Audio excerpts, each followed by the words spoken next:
નમસ્કાર અમારે સદાયને માટે આદરણીય અમારા વંદનીય પેન્શનર મિત્રો, નિવૃત્ત કર્મચારી મિત્રો, ભાઈઓ તથા બહેનો, સ્વાગત છે આપ સૌનું આપણી આ યુટ્યુબ ચેનલ એટલે કે ભાવેશ મકવાણા ન્યૂઝ યુટ્યુબ ચેનલમાં।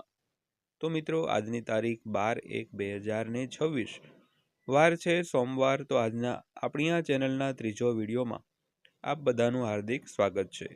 તો મિત્રો, આજના વિડીયોમાં વાત કરવાના છીએ ગુજરાત રાજ્યના સેવાનિવૃત્ત પેન્શનરોના ખાતામાં આ તારીખે આવશે એક સામટું આટલું બધું પેન્શન।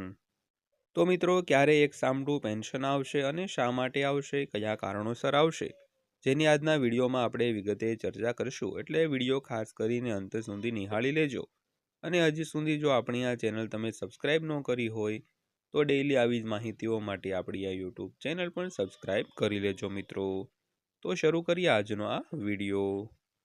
તો સૌથી પહેલાં વાત કરીએ તો 8મા CPC બાકી રકમની અપડેટ। તો નવા વર્ષથી સરકારી કર્મચારીઓના પગારમાં કોઈ ફેરફાર થયો નથી। તો 7મું પગાર પંચ 31 ડિસેમ્બર 2025ના રોજ સમાપ્ત થયું છે। જો કે 8મું પગાર પંચ હજુ સુધી લાગુ થયું નથી, તો એ વાતની પુષ્ટિ થાય છે કે નવા પગાર પંચને લાગુ કરવામાં સમય લાગશે। પરિણામે કર્મચારીઓ આશ્ચર્ય પામી રહ્યા છે કે તેમને બાકી રકમ કેટલી મળશે। તો તાજેતરના એક અહેવાલમાં જણાવાયું છે કે કર્મચારીઓને જાન્યુઆરી 2026થી એપ્રિલ 2027 સુધી બાકી રકમ મળશે। તો ચાલો આજના સમાચારમાં વિગતવાર વાત કરીએ દોસ્તો। તો વિગતવાર જોઈએ તો સરકાર કર્મચારીઓના પગાર માળખામાં ફેરફાર કરવા માટે દર 10 વર્ષે એક નવું પગાર પંચ લાગુ કરે છે। તો 7મા પગાર પંચની ભલામણો છેલ્લે 2016માં લાગુ કરવામાં આવી હતી।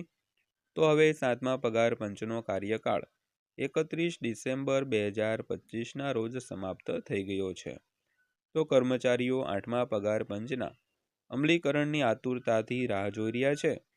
તો જાન્યુઆરી 2026ની શરૂઆતમાં ચર્ચા તેજ થઈ ગઈ હતી કે 7મા પગાર પંચનો સમયગાળો પૂરો થતાં જ 1 જાન્યુઆરી 2026થી પગાર આપમેળે વધશે મિત્રો।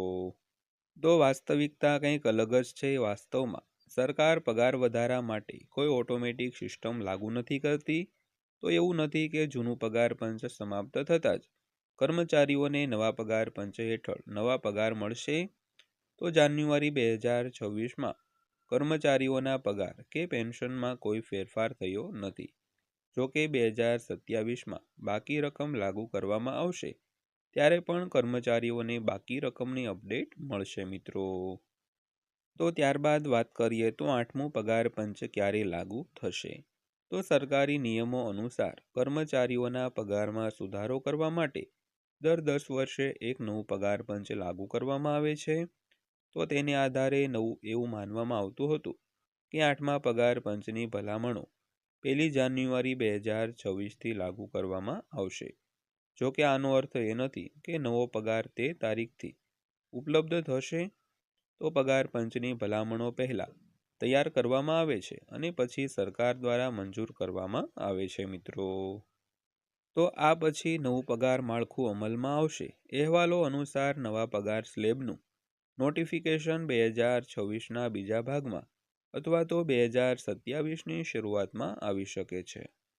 જો કે રાહત એ છે કે 8મું પગાર પંચ 1 જાન્યુઆરી 2026થી અમલમાં આવશે।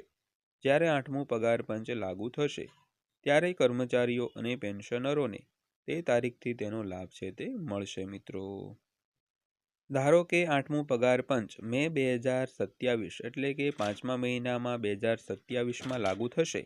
તો કર્મચારીઓને જાન્યુઆરી 2026થી એપ્રિલ 2027 સુધીનો તેમનો સંપૂર્ણ બાકી પગાર મળશે। અહેવાલ મુજબ કર્મચારીઓને બાકી રકમ એક જ રકમમાં મળશે એટલે કે એક જ હપ્તામાં મળશે અને બાકી રકમની ગણતરી સુધારેલા પગાર પર આધારિત હશે મિત્રો। તો આ માટે એક ઉદાહરણ દ્વારા સમજીએ તો જો કોઈ કર્મચારી અથવા પેન્શનરનો પગાર પેન્શન 45,000 રૂપિયા હોય અને તેને વધીને 50,000 રૂપિયા કરવામાં આવે તો દર મહિને તેને 5,000 રૂપિયાનો વધારો દર્શાવાતો હોય છે। તો જો અમલીકરણમાં 15 મહિનાનો વિલંબ થાય તો કુલ બાકી રકમ છે તે 75,000 રૂપિયા થશે, એટલે કે કર્મચારીઓને 5,000 રૂપિયા ગુણ્યા 15 મહિનાનું બાકી ડીએ એરિયર્સ, એમ ટોટલ 75,000 રૂપિયા એક સાથે ચૂકવવામાં આવશે મિત્રો. તો મિત્રો આ હતી આજની માહિતી પસંદ આવી હોય, વિડીયો સારો લાગ્યો હોય તો વિડીયોને લાઈક કરજો અને આવી જ માહિતીઓ માટે આપણી આ ચેનલ સબસ્ક્રાઈબ કરી લેજો મિત્રો.